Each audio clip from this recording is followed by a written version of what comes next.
Hey, here's a hockey thing that absolutely nobody cares about, but I'm going to open the show with anyway. Ukko-Pekka Luukkonen. I have to take my time with that one. I'm still getting it right, but I just have to go a little bit slower. Goaltender in Buffalo signed a 5-year extension with the Sabres yesterday for an average annual value of $4.75 million. I know. I don't care either, but just hang with me here. Good morning to you. Good Thursday morning. I'm Dejan Kovacevic of DK Pittsburgh Sports, and this is Daily Shot of Penguins. It comes your way bright and early every weekday if you're into football and or baseball. I also offer daily shots of Steelers and Pirates in the same place that you found this. Luukkonen is a younger goaltender who's got 100 NHL games to his resume. He's put up some decent stats, 904 save percentage in that span, 2.58 goals against average. And this past season, he had 27 wins and 5 shutouts. Now, when you do 27 wins in Buffalo, and they haven't had a goaltender worth anything since Dominik Hasek, you're going to probably get a little bit more inflated than you might elsewhere. But I digress, because we still don't care about this. What we do care about, theoretically, is that Luukkonen's contract, if that set of terms rung a bell with you, it probably should, because Tristan Jarry's own 5-year extension, signed by Jarry and Kyle Dubas last summer, pays $26.9 million. Now, Luukkonen's getting a little bit less than that, relatively speaking, of course, but not that much. And when I think of Jarry's contract, I probably think along the same lines as most do, and that's a gross overpay.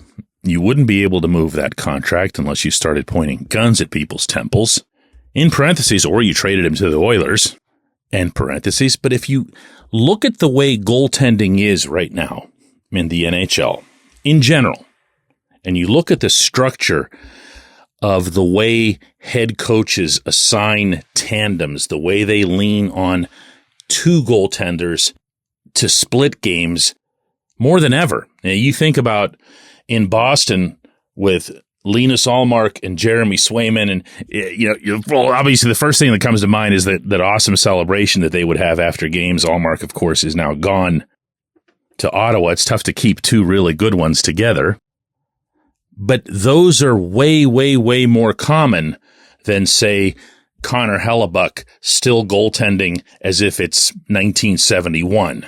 Iron Man style, doing 12 in a row, randomly too, in January and February, not just whenever things get hot. Andrei Vasilevsky's another in that category, and the list starts getting real short after that. This episode is brought to you by Bet Online, your number one source for all your summer sports needs this season, from Major League Baseball, golf, NHL, NBA playoffs. Get the latest odds and lines, including all team matchups, player props, odds on just about everything that's out there. Head to the website today or use your mobile device to get in on the action. Bet Online, where the game starts. So from the financial perspective, from the cap space perspective, it would similarly make sense to look at the amount that you pay into your goaltending as being cumulative. That's the fairest way, I'm saying, to analyze it. So here's Jarry at his number. Here's Alex Nedeljkovic, just brought back, adding another couple million to that, and the Penguins it's just not that bad. $7 million into your most important position isn't some reckless usage of your cap space. Would you like to get more for your $5-point-something million goaltender? Sure you would. Jarry's got the talent. We've seen that. Jarry's got some unusual, but nonetheless present, pluses to his approach to the game, and I'm referring specifically to how he seems to really elevate when he's facing, one of those Hellebuck Vasilevsky types. But the name of the game is to score more goals than the other team. And within that, from the goaltending standpoint, the name of the game is to just, whoever's in goal, stop the puck. And the Penguins were pretty good at that as a tandem last year. Those two, Jarry and Nedeljkovic, hung around the top 10 all season and spent part of the season in the top 5. There were some inconsistencies. That's why Jarry had a shutout a week there for a while and was leading the league, but also ended up losing his job in March. So the only reason I'm bringing this up is, and I know, look, Jarry's been at this a while in Pittsburgh. Half a decade is a pretty long time to be either your team's number 1 or 1A or even 2 in Matt Murray's later days here. And nobody's going to much like you. They're going to remember the games that you blew. They're going to remember the playoffs that you blew. Jarry's just got to live with that for however long he's here. But I do think it's worth keeping in mind that before anyone goes nuts advocating for Yoel Blomqvist to come up, or even Sergei Murashov, as young and inexperienced as he is, it shouldn't be pushed for based on cap space. The Penguins are pretty much okay when it comes to goaltending in that regard. When we come back, J1Q.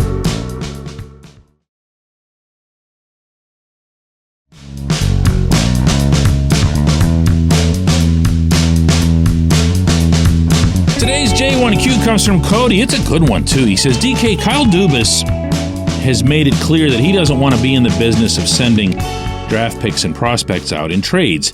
It's a smart approach that'll help revitalize a foundation for the future of the organization. That said, what do you think Dubas would need to see to be willing to change course on that plan? For example, if the Penguins are fighting for the top of the division come trade deadline, do you think he would be willing to push his chips into the middle of the table in order to execute some difference-making splash, or would he just stay the course with stockpiling the youth? That's tough, dude. You're giving me that this early in the day? Let me see what I can do with this. As I'm not going to lie to you, this concept hasn't even crossed my mind, because this concept depends on one phrase that you've got doing a whole lot of lifting, and that's that the Penguins are fighting for the top of the division come the trade deadline. If the Penguins are fighting for the top of the Metro Division, which I believe, again, will be one of the best in hockey, then they're a really good team. Then they're hanging out up there with the Rangers. They're hanging out up there with, I don't know if the Hurricanes are going to take a step back next year. It sure looks like they will based on their offseason losses versus gains, but I don't think they'll be a disaster or something. I think they'd still contend. They're still going to be a good team. Islanders, Devils, Flyers even. They're all going to be at least enough that if you were over them in the standings, it would be a really strong signal that you've got yourself a team. Are you going to be at the level of the Panthers, the Bruins? No, but that's not the scenario that you put forth. So what does Dubas do? I'll answer that with a hypothetical. Well, all of this is hypothetical, but a hypothetical to right now. And that'd be this. This question that you just threw at me that kind of caught me off guard, I can guarantee you Sidney Crosby has asked this of Dubas.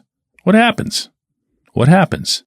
Like, they can go and revisit the Jake Gensel trade for the millionth time, and Sid can say, listen, I get it. It's fair. Okay. You traded Jake. We stunk. We didn't even get on our little final month roll until a week and a half, 2 weeks after Jake was gone. And I stopped being sad about it and went back to being the best 200-foot player on the planet. But what are you going to do, Kyle, if we really put it all together, if we kill it? Think about this. There's no way this won't be one of the things that Sid has out there on the figurative table when it comes to talking about his extension. I've said this many times on this program. I'm going to repeat it. I don't think that Sid's extension has any sort of Ooh, let's debate the money. Let's go back and forth about what Sidney Patrick Crosby is worth. That's a silly conversation to have. Sid just basically gets handed a blank check. What he wants to do with it is to still allow the Penguins to put forth the best possible roster to give him a chance at competing for a fourth Stanley Cup. So you'd better believe there's been some kind of scenario similar to the one that you're bringing up here, Cody, that's already being talked about. I appreciate the question. Outstanding. I appreciate everybody listening to Daily Shot of Penguins. We're going to do another one of these tomorrow.